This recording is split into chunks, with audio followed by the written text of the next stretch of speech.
Sermão do Monte, capítulo 57, parte 4. Os dois homens e as duas casas. Ele deseja obter conhecimento, verdade e entendimento, e prepara-se para corresponder àquela exortação que há no livro de Provérbios, a qual insta conosco no sentido de buscarmos e cobiçarmos a sabedoria, porque o seu lucro é melhor do que o ouro mais fino, mais preciosa é do que pérolas. Provérbios capítulo 3, versículos 14 e 15. O sábio não se dispõe a sofrer riscos, e nem se precipita e apressa, mas pensa antes de começar a agir. Volvendo agora a nossa atenção para a diferença entre as duas casas, existem apenas duas questões que exigem comentário.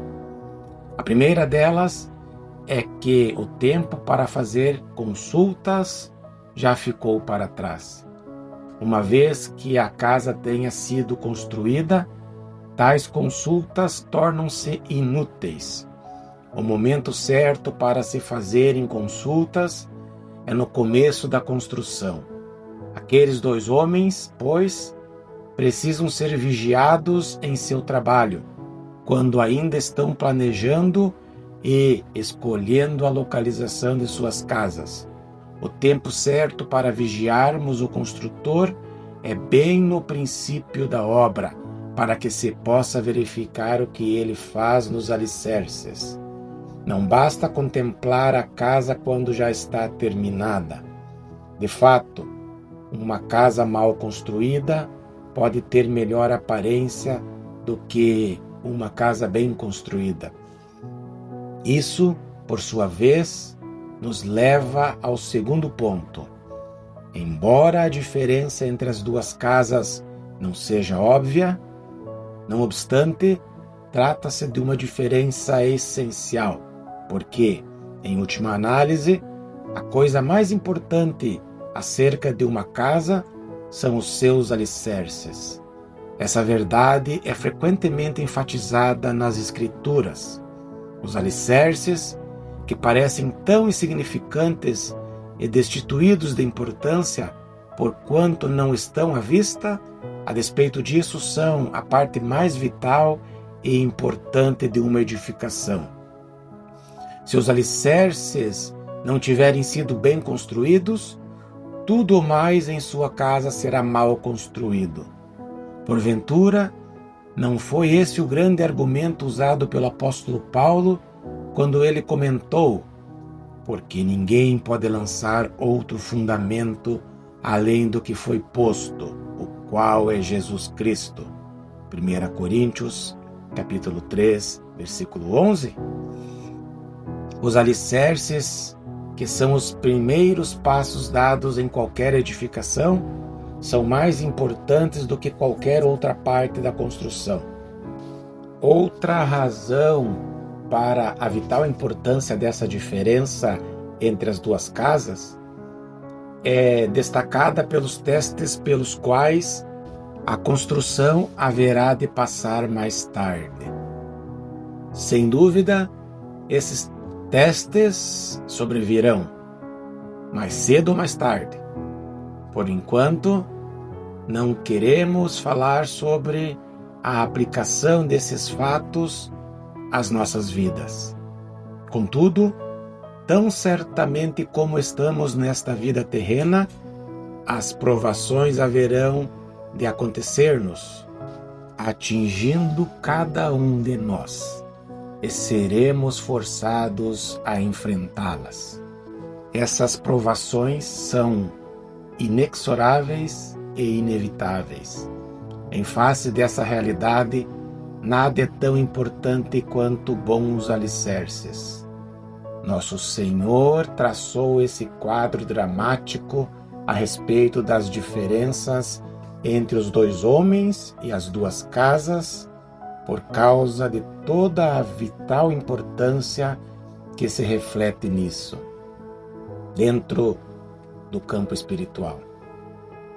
Tudo quanto temos afirmado até aqui nos provê os meios que nos capacitam a analisar a diferença que há entre o crente e o pseudo-crente.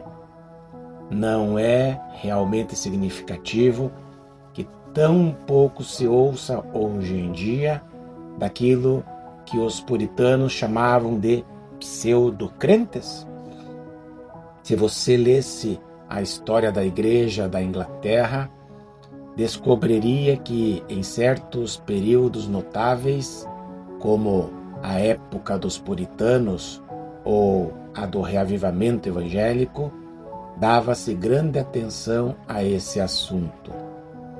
Isso pode ser visto de maneira como Whitefield, Wesley e outros examinavam os convertidos antes de serem admitidos como membros de suas classes de estudos bíblicos.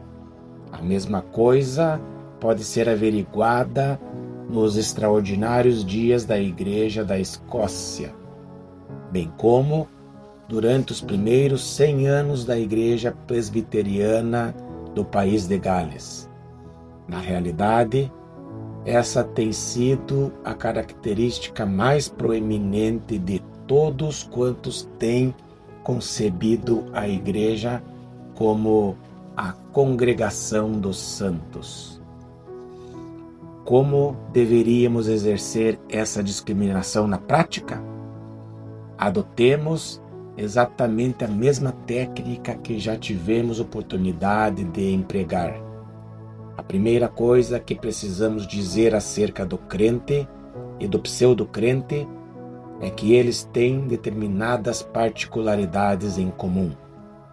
Como havia certas semelhanças entre os dois construtores e suas duas casas, assim também há certas similaridades entre essas duas pessoas.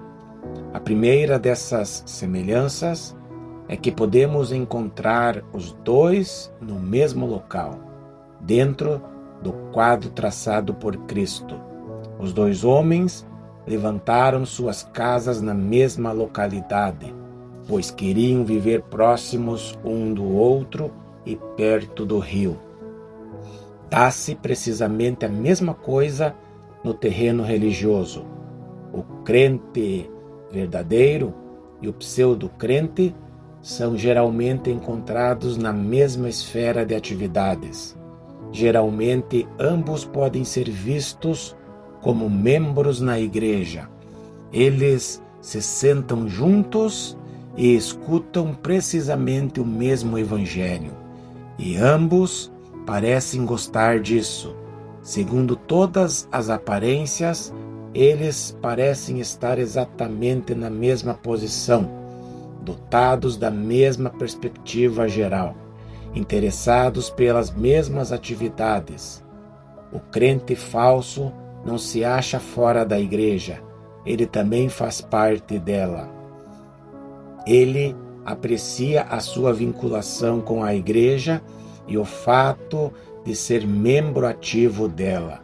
À superfície, esses dois homens são tão parecidos um com o outro quanto são parecidos entre si aqueles dois construtores e suas casas.